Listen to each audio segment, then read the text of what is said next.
cerita. Kalian masih semangat belajar kan? Semangat dong, jangan sakit-sakit ya, tetap jaga kesehatan. Ya, sebelum memulai pembelajaran kita hari ini, kita berdoa terlebih dahulu ya. Berdoa, mulai. Selesai. Ya anak-anak, selanjutnya kita belajar mengenai tema 1, subtema 3, yaitu ayo selamatkan hewan dan tumbuhan, pembelajaran ke-3. Hari ini kita akan belajar mengenai perkembangbiakan tumbuhan dan cara membuat poster. Ya, sebelumnya kalian sudah pernah belajar mengenai perkembangbiakan hewan dan tumbuhan ya. Nah, hari ini kita lebih lanjut lagi. Oke?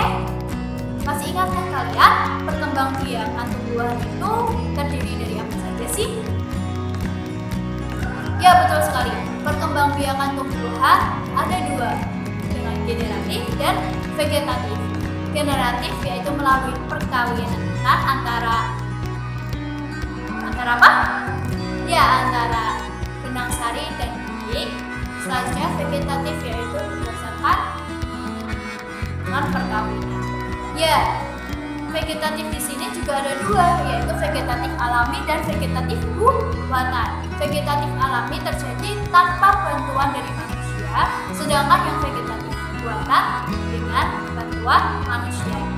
Untuk mempelajari materi tersebut lebih lanjut, yuk kita simak video pembelajaran mengenai perkembangbiakan tumbuhan. Nah, anak-anak, sekarang kita belajar mengenai perkembangbiakan tumbuhan. Perkembangbiakan tumbuhan ada dua, yaitu perkembangbiakan secara generatif dan perkembangbiakan secara vegetatif. Apa itu perkembangbiakan generatif? Perkembangbiakan generatif adalah perkembangbiakan makhluk hidup yang terjadi melalui perkawinan atau penyerbukan.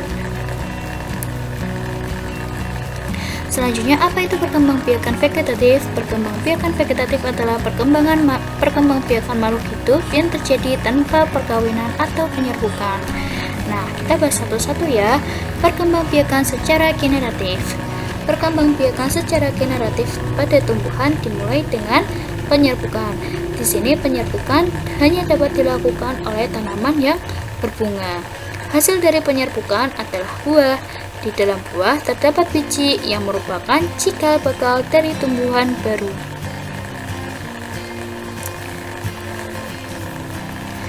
Nah, sebelum kita masuk ke tumbuhan yang melakukan perkembangbiakan secara generatif, kita bahas mengenai alat perkembangbiakan generatif, yaitu bunga.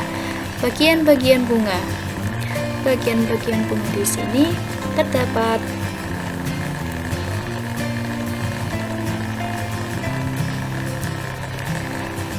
tangkai bunga.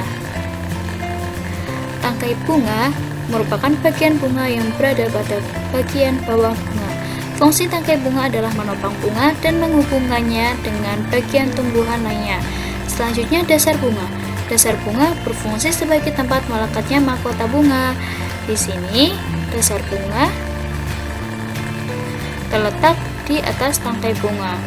Selanjutnya ada bakal biji. Di sini bakal biji merupakan tempat melekatnya biji yang merupakan hasil penyerbukan antara benang sari dan putik.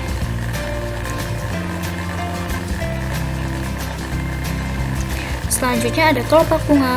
Bagian kelopak paling luar yang menyelimuti mahkota ketika masih kuncup. Fungsi dari kelopak bunga adalah melindungi mahkota bunga ketika masih kuncup. Kelopak bunga akan terbuka ketika mahkota mekar. Selanjutnya ada mahkota bunga.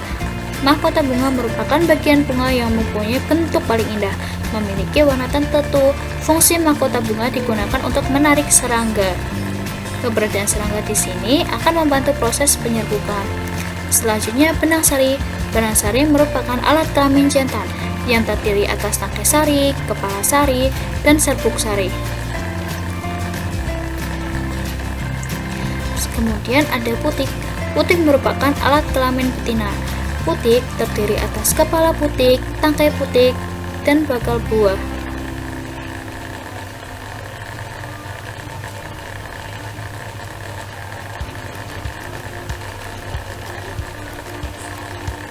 Nah, di sini penyerbukan adalah jatuhnya benang sari pada kepala putik yang kemudian akan menempel pada bakal biji sehingga akan terbentuk biji di bakal biji. Selanjutnya, bakal biji tersebut lama-lama akan berkembang menjadi buah. Demikian penjelasan mengenai perkembangbiakan secara generatif. Nah, anak-anak, sekarang kita belajar mengenai perkembangbiakan vegetatif. Perkembangbiakan vegetatif dibagi menjadi dua, yaitu perkembangbiakan vegetatif alami dan perkembangbiakan vegetatif buatan. Perkembangbiakan vegetatif alami dibagi menjadi beberapa perkembangbiakan. Yang pertama adalah tunas, yang kedua tunas daun, yang ketiga umbi batang, yang keempat umbi lapis, yang kelima umbi akar, yang keenam akar tinggal atau rizoma, dan yang terakhir adalah geragi atau stolon. Nah, di sini ada contoh tumbuhan yang berkembangbiakan dengan tunas, yaitu contohnya pohon bambu dan pohon pisang. Selanjutnya, contoh dari tunas daun adalah tumbuhan cocor bebek. Tunas ini tumbuh pada ujung atau ketiak daun. Selanjutnya, contoh umbi batang yaitu tumbuhan kentang. Selanjutnya, contoh dari umbi lapis adalah bawang merah. Umbi lapis baru yang berasal dari ketiak mereka. Selanjutnya, contoh dari umbi akar yaitu tumbuhan wortel, yang merupakan bagian akar yang membesar karena berfungsi sebagai tempat cadangan makanan. Selanjutnya, contoh tumbuhan akar tinggal yaitu tumbuhan jahe. Selanjutnya, contoh tumbuhan yang berkembang biak dengan geragi adalah rumput teki. Rumput teki merupakan batang yang tumbuh menjalar di atas atau bawah tanah. Selanjutnya, perkembangbiakan vegetatif buatan. Di sini perkembangbiakan vegetatif juga dapat dilakukan dengan cara okulasi atau menempel, mengenten atau menyambung, stek, mencangkok, dan merunduk. Berikut penjelasannya dan tata caranya untuk memperbanyak tumbuhan. Okulasi atau menempel, menempelkan batang yang memiliki tunas pada pohon yang sejenis. Selanjutnya, mengenten atau menyambung, menyambung satu batang tanaman dengan batang bawah tanaman lainnya. Stek memotong batang tanaman induk yang telah tua. Mencangkok hanya dapat dilakukan pada tumbuhan dikotil. Merunduk merupakan menimbun bagian cabang yang tumbuh memanjang di permukaan tanah. Ya anak-anak, setelah kalian menonton penjelasan tersebut, apakah kalian sudah paham? Sudah dong, anak-anak ibu kan hebat dan cerdas. Ya, selanjutnya kita berlatih mengerjakan soal ya mengenai perkembangbiakan tumbuhan. Ya anak-anak, selanjutnya kita akan belajar mengenai poster. Apakah kalian tahu poster itu apa sih? Ya, poster adalah karya seni atau desain grafis yang berisi gambar dan tulisan-tulisan yang menarik dan berisi pesan-pesan. Di sini poster biasanya digambar di kertas yang berukuran besar. Poster biasanya ditempel di tempat-tempat umum, terus tembok, di pohon, biasanya juga ada kan? Kalian pernah melihatnya bukan? Ya, untuk mengetahui lebih lanjut apa itu poster dan contohnya, yuk kita simak video berikut ini mengenai poster. Ya anak-anak, tadi kalian sudah belajar mengenai pengertian poster. Poster adalah karya seni atau desain grafis yang berisi komposisi gambar dan huruf yang menarik di atas kertas berukuran besar dan berisi pesan-pesan. Poster biasanya ditempel di tembok, di tempat umum, di kendaraan, dan di tempat strategis yang dikunjungi banyak orang dan mudah dibaca. Berikut ini, Ibu memiliki cara pembuatan poster mengenai pelestarian hewan dan tumbuhan. Silahkan ditonton dan jangan lupa untuk melatih skill kalian. Yuk kita belajar cara membuat poster.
Ya, melalui video tadi kalian sudah paham kan apa itu poster dan contohnya?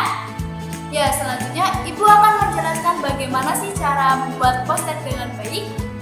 Ya, cara membuat poster dengan baik adalah kita harus menentukan subjek yang akan kita jadikan bahan di suatu poster tersebut.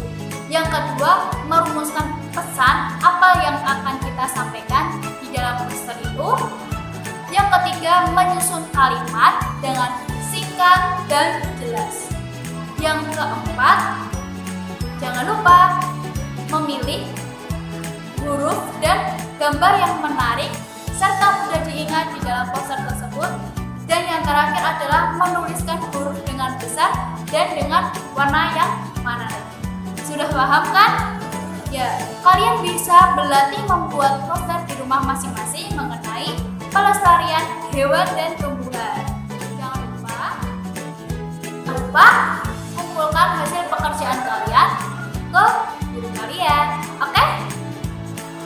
Ya, dengan demikian kita sudah belajar mengenai materi pembelajaran kita simpulkan bersama ya apa yang kita sudah pelajari hari ini. Ya, kita sudah belajar mengenai perkembangbiakan tumbuhan yang terdiri dari generatif, vegetatif, dan vegetatif tersebut dibagi lagi menjadi dua, yaitu vegetatif alami dan vegetatif buatan. Selanjutnya kita sudah belajar mengenai apa itu poster, bagaimana contoh poster, dan bagaimana cara membuat poster itu dengan baik. Selanjutnya, jangan lupa kalian tetap harus membaca dan berlatih soal untuk melatih skill kalian. Oke, dengan demikian pembelajaran kita sudah selesai. Jangan lupa tetap semangat, jangan mudah putus asa, dan tetap ceria. Jangan lupa jaga kesehatan kalian ya anak-anak. Dengan demikian pembelajaran kita sudah selesai. Ibu akhiri ya. Apabila Ibu memiliki salah kata, Ibu mohon maaf. Billahi taufiq wal hidayah. Wassalamualaikum